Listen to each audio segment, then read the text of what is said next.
배꼽손, 인사. 여러분, 안녕하세요.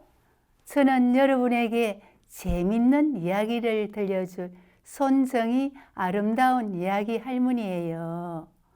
오늘 할머니가 들려줄 이야기는 제목 나오라 뚝딱. 말조심을 가르친 맹사성의 공당놀이 이야기예요. 여러분, 혹시 친구가 나에게 말을 함부로 했을 때 기분이 어땠나요? 그래요. 기분이 좋지 않죠? 오늘은 조선시대에 있었던 지혜로운 맹사성 대감의 이야기인데요. 한 젊은 선비가 허름한 맹사성을 보고 무시하듯 말을 했대요.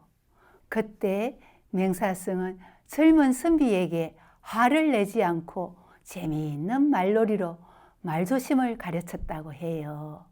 맹사성이 어떻게 말조심을 가르쳤는지 알아볼까요? 말조심을 가르친 맹사성의 공당놀이 이야기 속으로 출발! 하나, 둘, 셋, 넷, 이야기 시작! 우리 모두 신나게 잘 들어보아요. 귀는 쫑긋 눈은 반짝 준비됐나요? 하나 둘 셋 넷 출발합니다. 빵빵. 옛날 조선시대 때 맹사성이라는 선비가 있었어요. 맹사성은 열심히 공부해서 벼슬 중에서 어떠면 정성까지 되었지요. 하지만 맹사성은 검소하고 정직하며 예의 바른 사람이었어요. 맹사성 대감은 정성인데도 우리 집보다 더 작은 집에서 사신대. 음식도 늘 소박하게 드신대요. 아유, 나는 그분이 비단 옷 입으신 걸 한 번도 못 봤다니까. 정말 대단하신 분이야. 사람들은 모두 그런 맹사성을 존경했어요. 그러던 어느 날이었어요.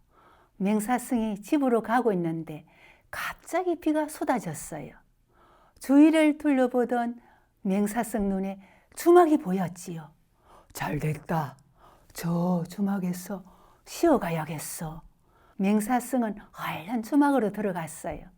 주막은 사람들로 북적북적했어요. 저런 앉을 자리도 없네. 맹사성은 혹시 자리가 있을까 하면서 기웃기웃 살폈지요. 그런데 젊은 선비가 자리를 몽땅 차지하고 앉아 있었어요. 데리고 온 하인들까지 빈틈없이 쭉 긁어앉아 있지 뭐예요. 다른 사람은 생각하지도 않는군. 맹사성은 들으라고 일부러 헛기침을 했어요. 젊은 선비는 그제야 맹사성을 헐깃 쳐다봤어요. 허름한 맹사성의 옷차림을 이 아래로 훑어보고는 빈정거리며 말했지요. 홀딱 젖으셨구려. 어쩌다가 그리 비를 맞았소? 비가 오는데 피할 자리가 없으니 비를 맞지요. 맹사성의 대답에 젊은 선비는 화가 났어요. 이 시골 늙은이를 좀 놀려줘야겠군. 젊은 선비는 맹사성에게 앉을 자리를 주고선 말했어요. 급한 일이 없으시면 여기 앉아 놀이 한번 하지 않으시겠소? 젊은 선비는 어려운 걸 물어 맹사성에게 창피를 줄 생각이었지요. 맹사성은 눈 하나 깜짝하지 않고 웃으며 대답했어요. 그 좋은 생각이구려. 젊은 선비는 희죽거리며 말했어요. 그럼 공으로 묻고 당으로 답하는 놀이를 합시다. 맹사성이 고개를 끄덕이더니 먼저 시작했어요. 무슨 일로 서울에 올라왔는 공? 가거시험을 치러 왔당. 젊은 선비가 곧바로 대답했지요. 무슨 시험인 공? 제주 좋은 사람을 뽑는 시험이당. 젊은 선비는 의기양양하게 말했어요. 그러자 맹사성이 빙그레 웃으며 말했지요. 내가 합격시켜 줄 공. 웃기는 소리당. 젊은 선비는 말도 안 되는 소리라고 생각하고 딱 잘라 말했어요. 얼마 뒤 맹사성은 궁궐로 들어갔어요. 새로 들어온 관리들과 인사를 하기 위해서였지요. 젊은 관리들은 한 줄로 공손히 서서 맹사성에게 차례로 인사를 했어요. 맹사성은 한 사람 한 사람 눈을 맞추며 말했지요. 내 일처럼 나란 일을 열심히 해야 하네. 항상 명심하게나. 예. 관리들은 고개를 깊이 숙였어요. 나라의 최고 벼슬인 정성이 하는 말이니까요. 그때 맹사성 눈에 띄는 관리가 있었지요. 얼마 전 주막에서 공당놀이를 했던 젊은 선비였어요. 맹사성은 젊은 선비에게 다가가 물었어요. 어찌 여기 있는 공? 젊은 선비는 그 소리를 듣자 하들짝 놀라 고개를 들었어요. 바로 앞에 정성 맹사성이 웃으며 서 있었지요. 젊은 선비는 금세 얼굴이 파래졌어요.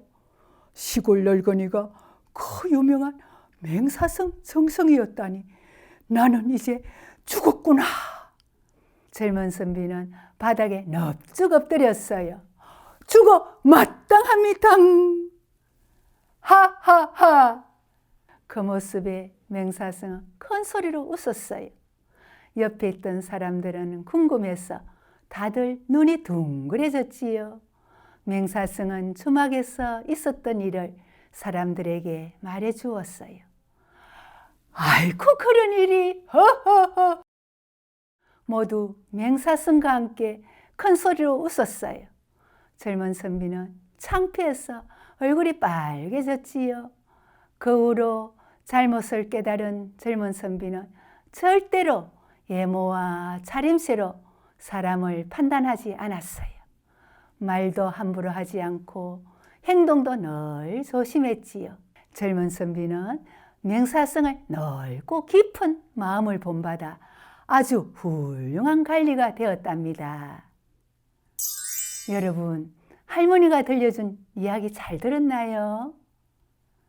맹사성이 젊은 선비와 공당놀이를 했는데 이 말놀이를 통해 무엇을 가르쳤나요?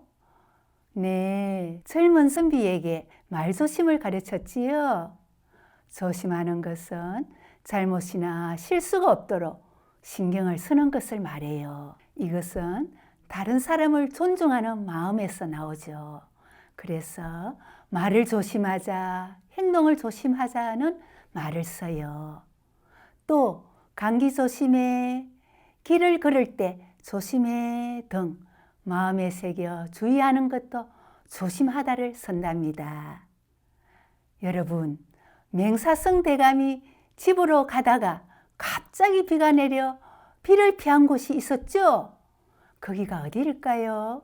네, 주막이었지요. 옛날에는 지금처럼 식당이나 휴게소, 호텔이 많이 없었어요. 먼 길을 갈 때는 걸어가거나 아니면 말이나 가마를 타고 갔어요. 그래서 중간에 쉬어갈 곳이 꼭 필요했지요. 그곳이 주막이었어요.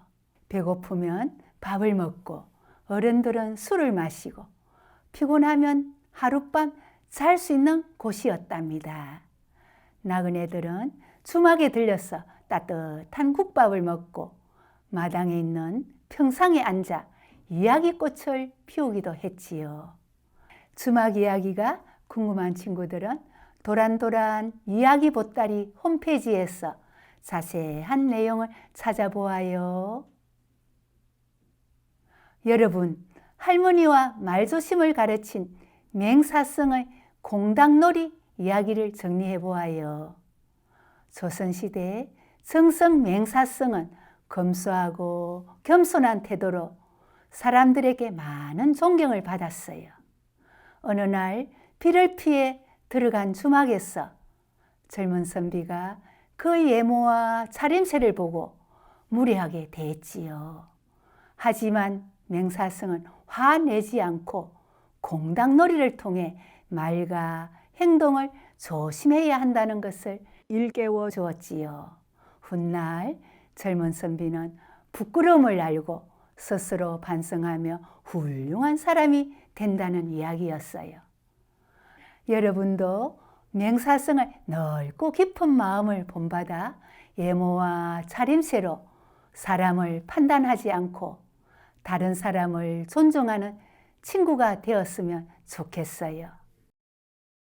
그럼 이야기 마치는 노래를 함께 부르면서 할머니랑 인사합시다. 이야기 마치는 노래 시작! 하나 둘 셋 넷 잘 들었어요. 우리 모두 마음이 따뜻해졌어요. 귀는 쫑긋 눈은 반짝 정말 좋아요. 하나 둘 셋 넷 다시 만나요. 빵빵. 배꼽손 인사. 여러분, 다음에 아름다운 이야기 할머니 또 만나요. 안녕.